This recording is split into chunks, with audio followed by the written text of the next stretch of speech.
Now, as we said, it's not always possible to wedge it inside, so you need to have other options. If your partner is strong and flexible and clamps the elbows right together. So if they don't, say if there is some room, you can push in a little bit, you can slide in, using the same movement of the kata, we can get it. If I got to push and this isn't working, what I will then do is reach over and grab. So I'm going to go over the arms. The reason I'm going to do that is I now know what his arms are doing. Right? And the fact is, people sometimes go, well, what if you can't reach? Well, if you can't reach, his elbows are far apart, so go through the middle. Yeah, the reason you're doing it is because his elbows are close together. I can't get through, okay, I'll reach over. Right? Now, what that means is I know where both of his arms are for the moment. So if he was to release one of those arms, go and elbow me, I'll feel it. Does that make sense? So part of his job is to help monitor it. What I'm also going to do there, if I do it show it this way, I'm going to bring this arm through, and then I'm going to bring it across. The reason I'm going to do that, to keep an eye on the reason I'm going to do this is if he now tries to headbutt me at all, he can't. Because there's a barrier between us. When my arms are just here, he can butt me and bite me and all kinds of stuff. But if I put this arm across and over here, now he can't do it. And you see that's the same as the position in the kata. Everyone all right with that? One of the things you can do from here is, it's not a knockout shot, but it's really annoying. Is you just follow the form, right, and you do that, where you turn. So in some of the old boxing manuals, they call these strikes axe handles. So you're hitting him with the axe handle, not the axe, the handle of the axe. Right? Because at this point here, Donny can't punch me, he can't headbutt me. Right? So when we're moving around now, we bang, bang, bang. Keep that arm between. So sooner or later, I am getting sick of this. Right? And when he removes his arms to deal with that, to block it, okay, great, now the game opens up again. And we're back kind of fighting in a more open way, which is what I wanted anyway. I don't want the clinch.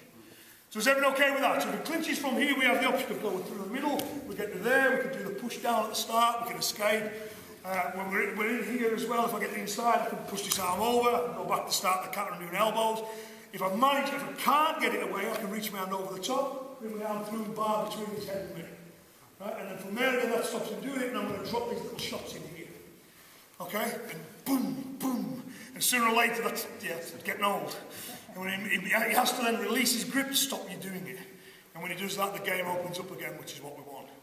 Is everyone okay with that? Have a little play with that, then we'll put the return and wave kicks in as well, because they're fun. Okay, so have a go with that with your partner. On his arms for a second. If you just put your arm in a kind of sotuki style position, right? So if his arm's in that position there, right, bones are kind of aligned nicely, the bones aren't crossed. From that position, if I try to squash that, right, that is pretty strong. Right? So the same as, if he's done the grip, and I've got from there, that's where I want to be to start with, because it's pretty strong. Now if you turn the arm the other way around, so if your arm is that way, right, which is okay for striking, because you get the bony part of the arm, but as a brace, right, that's a lot weaker. You can try it on yourself, it's a lot weaker. As soon as you cross the arms, it'll bend. So what I want to do is, the first thing I do is once I go over is I go there.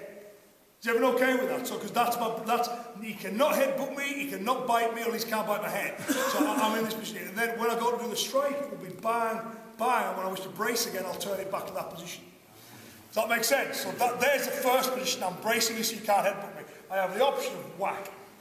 Okay, doing that way. But if I want to stop you doing it, then I need to return to this position here because it's stronger. Is everyone okay with that? Okay, so just try those two. Remember, we just went straight from the chop in there. You can, the kicks, some people bring them to the knee, some bring it a little bit higher, some bring the foot in front. But you basically got a foot whipper in that direction. Common application is avoiding sweeps. So I get that, a smart guy sweeps, you can kick your foot up and move it back, I get that, but I don't believe this is it. Avoid a sweep, block, avoid a sweep, block, my kind of view of that is you're kicking the legs. Because from inside that clinch, it's kind of stomping towards the inside of the knees works great.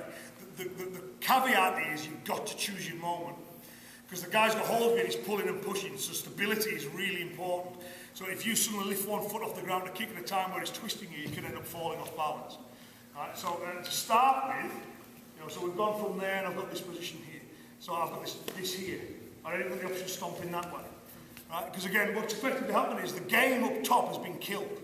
You can't hit me at the moment because I've got hold of his arms and he's choosing to hold onto my neck. You can't headbutt me because my forearms are between us. So the game up top's stopped. But if I start bang in here, I can kick and attack the legs down low. Sooner or later he gets sick of that, he starts to release to move a little bit and the game starts to open up again. So that's one of my options. The danger is, of course, like I say, if I lift my foot off the ground at the moment Donny's swinging me that way, I can end up getting thrown. So you've got to make sure you choose the right moment. And the only way you can practice that is, it's not good to practice it static like this. Once you've got it, get your partner to move you around a little bit and then you kind of choose the moments when you're going to kick it. You get the idea? So you can have a little, so you're feeling, okay, that would be a good time to get my foot in. And in addition to that, you have those axe handles in. You know, so sooner or later, I don't like holding this person anymore. You understand? If he moves away from the axe handles as well, which sometimes their head happens like that, one of the things you can do is you just switch the end of the kata. If you reach your arm out, I'm doing that. You know, you don't have to go, oh, he's gone too far now. Yeah, okay, just reach for him and do that instead. It's in the form, it's allowed. It's never okay to give those variables a little go. So it's just ways to kind of mess up the clinch. So we haven't been able to get through the middle, we've tied up on the top, we can be doing this, we can be kicking with either leg from there. You can even bring the arm to the side, if he ducks it. So sometimes you do that, yeah, if that can happen, he pops his head back up, does it like a little U, that's when you'd use that one. And then I'd switch to here, to put the wedge back in place. That makes sense, so the kata's symmetrical, so, you know, so I can kick his knees, I can hit the forearm, I can kick him, if he ducks underneath, I hit him with this forearm. If he moves away from me, I hit him with a long forearm. You all of this kind of depending on what he does. And the idea is just keep hitting and hitting and hitting and hitting until I'm not enjoying this. And when it starts to open it up, we're back with some movement and the game's not quite as tight as it was. Is everyone okay with that? You know, it's sort of self-defense based clinching, okay? Have a little play with those, okay? Do you remember the, at the end of yesterday, we played like a light kata-based sparring game where we were playing for grips. We allowed you to touch with elbows, knee, and we said headbutt by bringing the head close, biting just by snapping the teeth, eye gouging by touching above the eyebrow, groin grabbing by grabbing the belt knot, throat grabbing by resting the hand on the neck. Right, and we're doing all that stuff from within the clinch. I want you to do all of that stuff, right, and at this time, because I trust you, because you did it really well yesterday, you can both do it, you can both elbow, you can both knee, and all that, and in addition to all of that, working some of your Naihanchi stuff too. Okay, so the stuff we've been playing at. So for example, you've already got your elbow's part of it. If Donny decides to grab me from there, if the arms come in, that's it. Then from there, I've got all this clinch stuff, I can start putting this in as well. You know what I mean? I can wedge through the middle, I can come through, I can do there, there's another elbow. You can really start to play with it and make it live. Is everyone okay with that? So just in a light flowing way, but you can both do it. So just try and get a bit of an interchange going to start with. Okay, so I want you to have a Naihanchi-based spar. Right? But to start with, do it with your partner.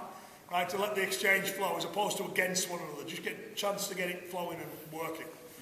Everyone okay to give me that, guys? That's your fourth stage of your kind of practice.